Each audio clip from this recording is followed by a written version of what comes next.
নমস্কার। News prime টাইমসের পর্দায় আজ ফটাফট নিউজ রাত্রি 10:30টায়। আপনারা দেখতে থাকুন, সঙ্গে থাকুন, পাশে থাকুন নিউজ প্রাইম টাইমসের পর্দায়, কারণ নিউজ প্রাইম টাইমস আপনাদের আজ থেকে অর্থাৎ পঞ্চম দফা যখন ভোট প্রচার শেষ হলো তখন নিউজ প্রাইম টাইমস ঠিক প্রত্যেক দিন 10:30টার সময় আপনাদের সামনে আসবে সারা দিনের আপডেট নিয়ে। আজ প্রথমে আপনাদের দেখাচ্ছি, দেখুন প্রচন্ড সকাল থেকে দাবদাহ চলছে, ভীষণ রোদ্দুর, প্রচন্ড গরম, কিন্তু সেই প্রচন্ড গরমে প্রার্থীরা কিন্তু সেই তারা তাদের কাজ সারছে, কারণ পঞ্চম দফা ভোট আজ বিকেল 5টা পর্যন্ত ছিল লাস্ট প্রচার করার টাইম। যেখানে এবার কলকাতায় আমি আসছি, হুগলির কথা আমি পরে আসছি, অর্থাৎ পঞ্চম দফা ভোট যেখানে নয় সেই প্রচার, সেই ভোটের কথা আপনাদের বলবো। প্রথমে আমি চলে আসছি সেই উত্তর দমদম পৌরসভার 3404 নম্বর ওয়ার্ড, তৃণমূল প্রার্থীর সমর্থনে সুবিশাল মিছিল দুটি ওয়ার্ডে। কারণ এই শুধু তাই নয়, সেখানে সেই বয়স্ক লোকেদের জন্য যিনি সেই তৃণমূল কংগ্রেসের প্রার্থী উত্তর দমদমের সেই সৌগত রায় আমাদের নিউজ প্রাইম টাইমসের পর্দায় একবার সরাসরি শুনে নিন তার কথা, তার সাক্ষাৎকার আমাদের নিউজ প্রাইম টাইমসের পর্দায়। আমি পরে খবরে আসছি, পূর্ব মেদিনীপুর ময়নার বাগচায় বিজেপি নেতা বিজয় কৃষ্ণ ভূঁইয়ার মৃত্যুতে তদন্ত এলো আই এর 4 সদস্যের দল ময়নার বাগচায় তদন্ত করছে।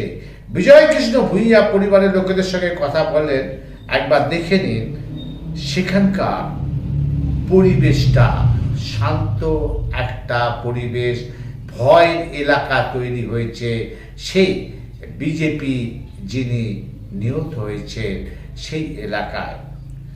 আমি চলে যাচ্ছি পরের খবরে। মালদায় বিকল ট্রান্সফরমার মেরামতির দাবিতে বিদ্যুৎ অফিস ঘেরাও করল বিক্ষোভ। তুমুল গরমে মালদায় বিকল হয়ে গেল ট্রান্সফরমার, সেই ট্রান্সফরমারের জন্য লোডশেডিং। খুব খুশি, অভিভূত, আপ্লুত। এত মানুষ আমাদের এক একটা ওয়ার্ডে আসছেন, এটা মমতা ব্যানার্জির জন্যে যে সমর্থন সেটা উপচে পড়ছে আমার। আপনাকে নিয়ে এত সমর্থন দেখা যাচ্ছে, এত জনজোয়ার দেখা যাচ্ছে, কিন্তু আপনি প্রচারে খামতি রাখছেন না। এই বয়সেও প্রত্যেকটা ওয়ার্ড মিছিল করছে না, আমার তো চেষ্টা করতেই হবে। আমি এমনভাবে প্রোগ্রামটা করেছি যাতে ইলেকশনের আগে সবকটা ওয়ার্ডে একবার করে যাওয়া হয়। তাছাড়া পাবলিক মিটিং তো করছি। আমি 16ই এপ্রিল থেকে সক্রিয় প্রচার শুরু করেছি। আমার ধারণা 30শে মের মধ্যে সম্পূর্ণ হয়ে যাবে। বিরোধীদের সেইভাবে দেখা যাচ্ছে না, সুজন চক্রবর্তী বা শিলভদ্র দত্ত। না, শিলভদ্রর সমস্যা হচ্ছে ওর শরীর খারাপ, ওর লিভার ট্রান্সপ্ল্যান্ট হয়েছে, বিরাট বড়। তারপর ও যে করছে এটাই ওর পক্ষে কষ্ট। আর সুজন চক্রবর্তী তো জায়গাটার সাথে ফ্যামিলিয়ার নয়, এসছে যাদবপুর থেকে, আগে কোনোদিন এইসব এলাকায় ঘোরার ছিল। পার্টির লোকরা যা বলছে তাই, ওরা ওরকম ওয়ার্ড ধরে আমার মতো প্রচার করছে। হঠাৎ এক জায়গায় যাচ্ছে, একটু মিছিল করে চলে যাচ্ছে। এনআইএ দাবি ছিল এবং সেটা পূরণও হয়েছে, এবং তারাও তাদের কার্যকলাপ শুরু করেছে, এসেছে, সবাই দেখেছো। আর বাকিটা আছে তদন্তের ব্যাপার, সে কারণে তদন্ত সংক্রান্ত কোনো ধরনের কোনো কিছু সিকিউরিটির ব্যাপার থাকে ও ব্যাপারে বলবো না, আর বাকি যা কিছু বলবেন বলুন। কতটা খুশি হয়েছে? তদন্ত এনআইএ তাদের অ্যাক্টিভিটিজ শুরু করেছে, এতে আমরা খুশি। তারপরে আরও খুশি হব তাদের তদন্ত প্রক্রিয়া সম্পূর্ণ করে দোষীদের যেন দৃষ্টান্তমূলক শাস্তি দেয়। কাদের মানে কাদেরকে ধরলে আপনারা খুশি হবেন বলে মনে হয়? একদম তো আপনারা জানেন, তারপরেও বলবো একদম আই উইটনেস, মার চোখের সামনে যাদের হচ্ছে, আমি নামগুলা এই মুহূর্তে আর বলবো না, আগেও জানেন বলবো না, কেন এটা একটা সিকিউরিটির ব্যাপার আছে। ও পরে আপনাদেরকে জানিয়ে দেবো কাদেরকে। নাম ঠিক আছে, নাম পরিচয়। আমার নাম প্রসেনজিৎ ভূঁইয়া, বিজয়বাবুর বড় ছেলে। হয়েছিল দিন 1টার সময় ট্রান্সফরমারটা ফুটে গেছিল, তো ছেলেমেয়েরা এসেছিল কারেন্টে অফিসে এসে যায়, ওরা বলছে যে আমাদেরকে ট্রান্সফরমারটা দেওয়া হোক। তো উনি বলছেন যে মানে এমনভাবে কথা বলছেন যে মনে হয় যে মেরে দিবে। তার বাদে তো এইখান থেকে পুলিশ গেল, থানা থেকে নবীনবাবু 5টা ট্রাফিক পুলিশ, ওরা যায় আমাদের ছেলেমেয়ের উপর এমন অত্যাচার করেছে, হসপিটালে শুয়ে আছে এখন, মাথা ফেটেছে, কারো পা ফেটে ভেঙেছে, মানে এমনভাবে মেরেছে। ওই পুলিশ যেন সাসপেন্ড হয়ে যায়। ওই ছোট বাচ্চাকে একটা কোলে ছিল, নাজমুলের কোলে, ওকে ছুঁড়ে ফেলে দিয়ে ওর বাবাকে মাথায় মেরেছে, মাথা ফেটে গেছে। কজন টোটাল এরকম? টোটাল এখন ওইখানে 4 জন আছে। আমারও চোখে লেগেছে। এরা সিভিক ড্রেস মানে পরে যায়নি, এরা এমনি যায় মেরে দিয়েছে। এখন কোথায় এসেছেন? এখন হসপিটালে আছে ছেলে পেলে। আপনারা কোথায় এসেছেন? আমরা থানাতে এসেছি। কি চাইছেন? আমরা চাইছি যে ওরা এই সাসপেন্ড হোক। আপনার নাম? আমার নাম হালিম মমিন, বাড়ি শ্রীনগরা। দিচ্ছি সেখানে কি বলছে সাধারণ মানুষ, আমাদের নিউজ প্রাইম টাইমসের পর্দায় সরাসরি শুনে নিন। আমি পরের খবরে আসছি। শান্তনু ঠাকুর বিজেপি প্রার্থী যিনি দাঁড়িয়েছেন, তার আত্মসহায়ক, তিনি নির্দল প্রার্থী হয়ে দাঁড়ালেন। হ্যাঁ, সেই শান্তনু ঠাকুরের আত্মসহায়ক নির্দল প্রার্থী হয়ে দাঁড়ালেন। সমস্যায় পড়ল বিজেপি। শুনে নিন সেই আত্মসহায়কের কথা আমাদের নিউজ প্রাইম টাইমসের পর্দায়। তিনি কি বলেন? একটা লোকসভাতে তাকে টিকিট দিয়েছে, সে কি করছে? শুধু তাই নয়, উনি কি দেখুন, উনি ভেগধারী বিজেপি, উনি ভেগধারী বিজেপি। শান্তনু ঠাকুর ভেগধারী বিজেপি। উনি আদৌ কি বিজেপিতে আছেন? না, আমার সন্দেহ হয় আদৌ বিজেপিতে আছেন।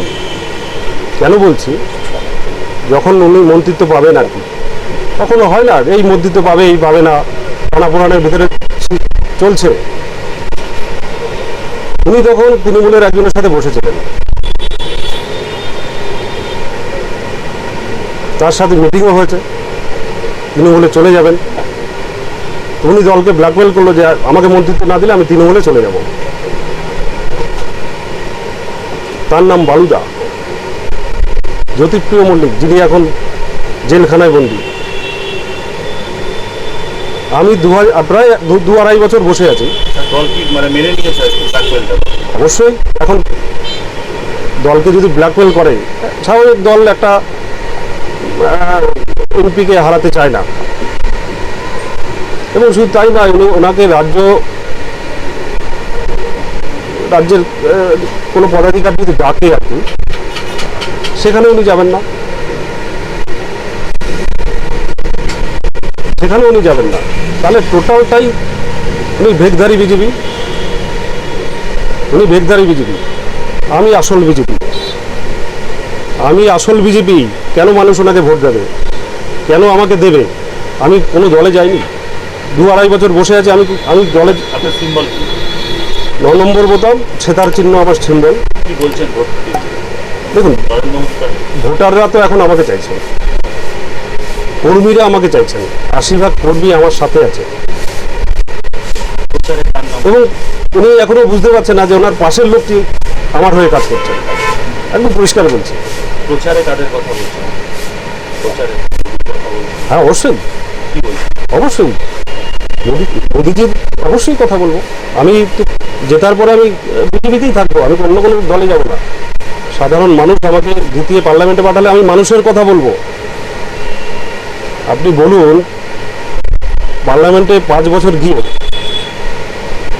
আপনি বনগাঁ জেলার বনগাঁ সাধারণ মানুষের কোনো কথা বলেছেন? আপনি আমাকে একটা বাইট দেখিয়ে দিত। নদী সংস্কার করবে বলছি। কি সংস্কার করেছেন? নদী সংস্কার। সেটা তো আপনারা ভালো জানবেন, কোন কি সংস্কার হয়েছে সেটা তো আপনারা ভালো জানবেন। আপনি একটু ওখানে গিয়ে ক্যামেরা করে নিয়ে আসুন, দেখুন কি সংস্কার হচ্ছে ওটা। এই ভেগধারী বিজেপি মানুষ চায় না। থাকবো দলের থেকে দলেরই ক্ষতি করবো। বাধ্য বললাম, ওই ঝুনঝুনিটা আছে, মথুয়ার ঝুনঝুনিটা আছে। মথুয়া দেখুন, মথুয়ারা ওনাকে কেন দেবেন আর আমাকে কেন দেবো? উনি 5 বছরে মথুয়া ভাই বোনেদের জন্য কি করেছেন? আমি তো ওনার কাছে থেকে দেখেছি কোনো দলপতিকে একটা ডাঙ্কা কাশি দিয়েছেন, ডাঙ্কা কাশি দিয়েছেন। মথুয়ারা কেন ওনার পাশে থাকবেন? ওনাকে পার্লামেন্টে পাঠিয়ে মথুয়াদের কি হয়েছে, কি উপকার হয়েছে? সিএ হয়েছে, কটা অ্যাপ্লাই হয়েছে?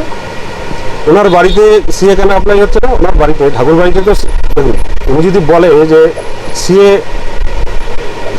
অনেকে বলে সিএর করিশ্মা ওনার, তাহলে যখন সিএ পাস হয়েছে তাহলে ওনার বাড়িতে বসে তো সিএ অ্যাপ্লাই করাতে পারে।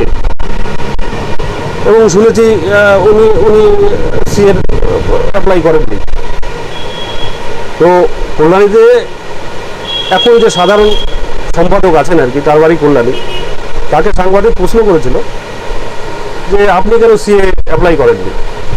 সে বললো এখন তো ভোটের সময়, সে বললো এখন ভোটের সময়, ভোট পেরোলে আমরা সিএ অ্যাপ্লাই করব। তাহলে পার্টির কর্মীদেরই সিএ অ্যাপ্লাই করাতে পারেননি, তাহলে সাধারণ মানুষকে কিভাবে অ্যাপ্লাই করাবেন? 100% আশাবাদী, 200% আশাবাদী। সবাই সমর্থন করছে, 2 হাত ভরে সমর্থন করছে। অবশ্যই তৃণমূলের সাথে আমার লড়াই, আমার বিজেপির সাথে লড়াই না, তৃণমূলের সাথে লড়াই। আরেকটা বিষয় দেখুন, কোভিডের সময় কোনো রাজ্য থেকে মেলার সময় আর কি, মেলার সময় আর কি, তখন কোভিড চলছে, 15-20 জন মথুয়া ভাই বোন এসেছিল ঠাকুর বাড়িতে। এবার তখন 3 মাস সব বন্ধ হয়ে গেল। এবার সেই মথুয়া ভাই বোনেরা কিভাবে যাবে, বাড়িতে ফিরবে কিভাবে? তখন সাধারণত ঠাকুর বাড়িতে থাকা তাদের, এবার ঠাকুর বাড়িতে 15-20 জন হয়ে যায়। তখন উনি বলেন যে এদেরকে কিভাবে সরানো যায়, কারণ এদেরকে তো বসিয়ে খাওয়ানো যাবে না। তারা তো মথুয়া, তারা আপনার সাথে দেখা করতে এসছে, আপনার চরণধুলি নিতে এসছে, তারা মথুয়া। আপনি আপনার ঠাকুর বাড়িতে তো 1 মাস 2 মাস থাকলে তারা কি হতো? তারা লাস্টে কি করবে? খাবার বন্ধ করে দেওয়ার পরে আসি সেই পরের খবরে, একদম সন্দেশখালী, যেখানে সেই সিবিআইরা সেখানে ক্যাম্প অফিস করেছে, সেখানে প্রিয়াঙ্কা টিউডওয়াল আজ এসেছেন এবং সাধারণ মানুষ অভিযোগ করতে এসেছে সেই ক্যাম্পে। দেখুন সরাসরি আমাদের নিউজ প্রাইম টাইমসের পর্দায় তারা কি বলতে চাইছে সেই সিবিআই অফিসারদের। এবার পরে খবরে যাচ্ছি, ভারতীয় জালি পার্টি, হ্যাঁ ভারতীয় জালি পার্টি সর্বভারতীয় তৃণমূল কংগ্রেসে অভিযোগ উন্নয়নে ব্যর্থতা ডাকতে ভুয়ো ছবি ব্যবহার করছে। হ্যাঁ, সেই কথা, বিস্ফোরক কথা বললেন রাজ্যের মন্ত্রী। সেই তার কথা আমরা শুনিয়ে দেব আপনাদের কাছে, কিভাবে বিজেপি সেই ছবি, সিঙ্গাপুরের ছবি এখানে চালাচ্ছে। সেই ছবি আপনারা দেখুন। তৃণমূল কংগ্রেসের নেত্রী, আমাদের নিউজ প্রাইম টাইমসের পর্দায় সরাসরি কি বললেন একবারে আপনারা দেখুন। আর আজ এই পর্যন্ত আমি শেষ করলাম। আপনারা দেখতে থাকবেন ঠিক রাত্রি 10:30টায় নিউজ প্রাইম টাইমস কিন্তু আপনাদের সামনে থাকবে। আপনারা দেখতে থাকুন, সঙ্গে থাকুন, পাশে থাকুন। আমি আপনাদের সাথে অপরিচিত। কোথা থেকে এসছেন, কিসের জন্য আজকে সিবিআই ক্যাম্পে আসলেন? দাদা, আমি হাড়িগাছি অঞ্চলের নাদার থানার অন্তর্গত দক্ষিণ নলপাড়া শেখপাড়া গ্রাম থেকে এসেছি সন্দেশখালী সিবিআই ক্যাম্প অফিসে। কিসের জন্য? দাদা, আমি একটা ফিশারি বা ভেরি করতাম ঝুপখালি মৌজার বেলগঞ্জ 2, সেখানে 182 বিঘা ফিশারি করতাম। শাহজাহান ঘনিষ্ঠ যেসব দুষ্কৃতীরা ছিল তারা আমাকে ওই ফিশারির উপরে 2 লক্ষ টাকা মানে মোস্তানি সালামি চেয়েছিল, কিন্তু আমি না দেওয়ায় সেই মোস্তানরা আমার ফিশারি উপরে হঠাৎ আগ্নেয়াস্ত্র নিয়ে চড়াও হয়। কবে? এটা 2023 সালে। 2023 সালে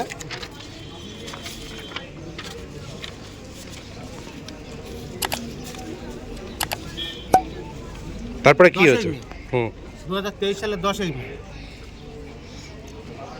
ওরা হঠাৎ আমার আলায় এসে আমার খাতাপত্র, জমির যে লিজের খাতাপত্র, হিসাব রক্ষার খাতাপত্র এবং আমার যে ম্যানেজার ছিল, কি নাম তার, কি নাম?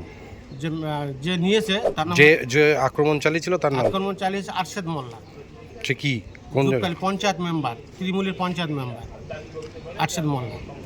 তাই আপনারা অভিযোগ করতে এসেছেন? হ্যাঁ, আমি অভিযোগ করতে এসেছি যাতে আমি আমার ফিশারিটা ফেরত পাই। ফিশারিটাকে দখল করে নিয়েছে তারা? ফিশারি দখল করে চালিয়ে যায়, 1 বছর হয়ে গিয়েছে। দখল আমার মাছ সহ ফিশারি নিয়েছে, মাছ বিক্রি করেছে সাবিনা মৎস্য আড়ত, শাহজাহান শেখের মৎস্য আড়তে বিক্রি করেছে। কি নাম আপনার? আমার নাম হচ্ছে আব্দুল মাজেদ শেখ। প্রধানমন্ত্রী মোদি, আপনি বক্তব্য রাখেন, মিথ্যা কথা বলেন। আপনি গ্যারেন্টি যেটা বলছেন সেটাও মিথ্যা বেরোচ্ছে। আপনি প্রতিশ্রুতি কথা বলেন, প্রতিশ্রুতি দেন, সেটাও মিথ্যে। 2 কোটি চাকরি দেবেন বলেছেন, সেটাও মিথ্যা। এবার আপনি বলছেন যে 20টা শহরে মেট্রো তৈরি, সম্প্রসারণ ইত্যাদি হয়েছে, কিন্তু আপনার যে অ্যাডভার্টাইজমেন্ট আছে মেট্রোর, সেখানে কিন্তু ভারতীয় মেট্রোর নেই, আছে সিঙ্গাপুর মেট্রোর ছবি। তার মানে এই ছবি আর এই অ্যাডভার্টাইজমেন্টটাও মিথ্যা। এটা আপনাকেই জবাব দিতে হবে যে ভারতীয় জনতা পার্টি কেন যে ভারতীয় জালি পার্টি হলো, এই জবাবটা প্রধানমন্ত্রী দেবেন।